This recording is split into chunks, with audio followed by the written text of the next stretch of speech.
الحمد للہ والصلاة والسلام علی رسول اللہ اما بعد اعوذ باللہ من الشیطان الرجیم بسم اللہ الرحمن الرحیم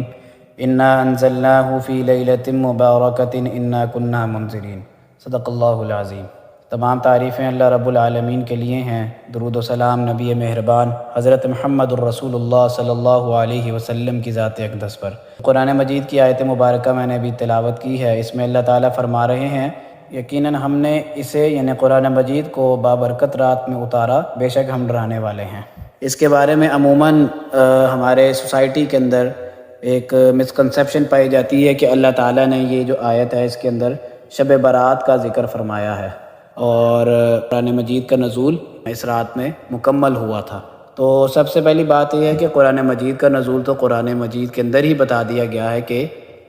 کب ہوا تھا اور کس شب میں ہوا تھا، کہ اللہ تعالیٰ نے فرمایا تھا کہ انا انزلناہ فی لیلۃ القدر، کہ ہم نے اس کو نازل کیا لیلۃ القدر کی رات میں۔ اور کب نازل کیا؟ شہر رمضان الذی انزل فیہ القرآن، کہ رمضان وہ مہینہ ہے جس میں قرآن مجید کو نازل کیا گیا تھا۔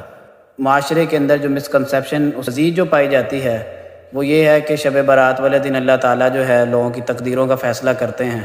جبکہ اس کے بارے میں بھی احادیث کے اندر صاف فرما دیا گیا ہے کہ وہ بھی معاملات جو تقدیر کے معاملات ہیں وہ بھی لیلۃ القدر کی رات کو اللہ تعالیٰ ان کے بارے میں فیصلہ کرتے ہیں۔ اور اسی طرح اللہ تعالیٰ جو آسمان دنیا پر آتے ہیں اور کہتے ہیں کہ جس نے بخشش مانگنی ہے میرے سے مانگو، اور آج کی رات اللہ تعالیٰ بخشش کر دیں گے، تو وہ بھی لیلۃ القدر کی ہی رات ہے۔ اور ایک اور غلط کنسیپٹ یا غلط قسم کی بدعت پائی جاتی ہے، وہ یہ ہے کہ اس رات کو اتنے دفعہ یہ الفاظ پڑھو تو بخشش ہو جائے گی، 100 نفل پڑھو تو بخشش ہو جائے گی۔ اور شب برات کی بات کر لی جائے تو اس کے بارے میں تقریباً 13 سے 14 روایات احادیث کی ملتی ہیں، لیکن وہ سب کی سب جو ہیں وہ ضعیف ہیں، ان کے موضوعات بھی آپس میں نہیں ملتے، ان سب میں مختلف باتیں کی جا رہی ہیں، راویوں نے مختلف باتیں کی ہیں، جس کی وجہ سے شب برات کے متعلق کوئی موضوع ان کا آپس میں نہیں ملتا۔ تو شب برات کے بارے میں اور جو مسکنسیپشن ہمارے معاشروں میں ہے کہ روحیں آتی ہیں دروازوں پہ دستک دیتی ہیں، تو روحیں جو ہیں وہ قیامت سے پہلے تو اس کے بارے میں اس کا تصور رکھنا اور اس طرح کی بات کرنا یہ بالکل ہی جائز نہیں ہے۔ کہ شب برات کی کوئی خاص عبادت ہے تو احادیث کے اندر اس کے بارے میں قرآن مجید کی آیات سے ہمیں کوئی بھی اس کی کوئی دلیل ملتی ہے، نہ اس کے بارے میں کوئی ثبوت ملتا ہے کہ اس کو عبادت ہے۔ اور جہاں تک 15 شعبان کے روزے کی بات ہے، جو کہتے ہیں جی 15 شعبان یعنی شب برات کی رات گزارنے کے بعد اگلے دن روزہ رکھا جائے، تو اس کے بارے میں بھی کوئی روایت نہیں ملتی۔ ہاں البتہ نبی صلی اللہ علیہ وسلم کی جو سنت تھی وہ یہ تھی، ایام 20 یعنی 13، 14، 15 جو چاند کی تاریخ ہوتی تھی اس کے عموماً وہ روزے رکھا کرتے تھے۔ اور شعبان کی جو اہمیت ہے وہ بھی اسی طرح یہ کہ اللہ کے نبی 15 شعبان سے پہلے رمضان کے روزوں کی تیاری کے لیے 15 شعبان تک روزے رکھا کرتے تھے، اور اللہ کے نبی کا جو عمل تھا وہ یہی تھا کہ 15 شعبان تک اللہ کے نبی روزوں کا اہتمام کرتے تھے رمضان کی تیاری کے لیے۔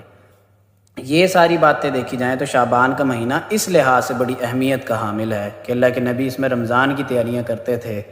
تو اللہ تعالیٰ سے دعا ہے کہ ہمیں تمام قسم کی بدعات سے بچنے کی توفیق عطا فرمائے جو معاشرے کے اندر آ گئی ہیں، اور شب برات کے متعلق یہ پٹاخے پھوڑنا اور اس کے بعد پھر اپنی طرف سے من گھڑت قسم کی عبادات کو گھڑ لینا جن کا کوئی قرآن و حدیث سے کوئی ریفرنس نہیں ملتا۔ اللہ تعالیٰ سے دعا ہے کہ ہمیں ان تمام خرافات سے بچنے کی توفیق عطا فرمائے اور ان تمام بدعات سے باز رہنے کی توفیق عطا فرمائے جس سے